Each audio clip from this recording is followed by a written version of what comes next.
দেশের তৃণমূল ফুটবল উন্নয়ন ও খেলোয়াড় তৈরিতে বড় ভূমিকা রাখে বাফুফের ডেভেলপমেন্ট কমিটি। সেই গুরুত্বপূর্ণ কমিটির দায়িত্ব পেয়েছেন ফেডারেশনের সহসভাপতি নাসের শাহরিয়ার জাহিদি। তবে এক মাস হতে চললেও এখনও গঠন হয়নি পূর্ণাঙ্গ কমিটি, যা অনুমোদন দেওয়া হবে আগামী বুধবার বাফুফের নির্বাহী সভায়।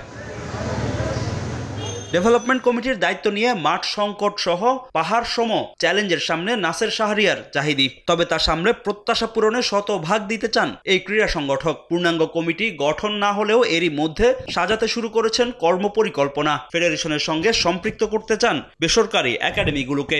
চ্যালেঞ্জ যেটা দেখছি যে ফুটবল মাঠের অভাব। ইভেন আপনি যদি ঢাকাতেও বলেন, আপনি দেখেন আমাদের জাতীয় স্টেডিয়ামটা এখনো তৈরি হয়নি। আন্ডার 16, আন্ডার 14 এই যে টুর্নামেন্টগুলো, এটাকে সারা দেশে আপনাকে প্রাণবন্ত করতে হবে।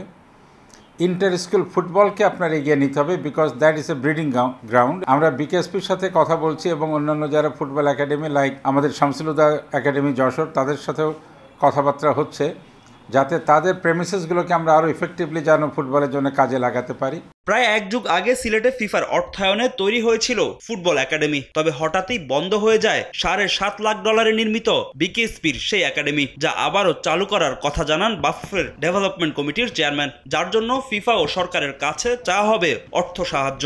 ওটার যে অবকাঠামোগত সুযোগ সুবিধা আছে সেটাকে আবার রিফারবিশ করে ওটাকে আরও অ্যাক্টিভ ফুটবল একাডেমিতে নিয়ে যাওয়া। ফিফা তো প্রজেক্ট বেসিসে ফান্ডিংটা করে, তো এটাকে আমরা একটা প্রজেক্ট আকারে নিব।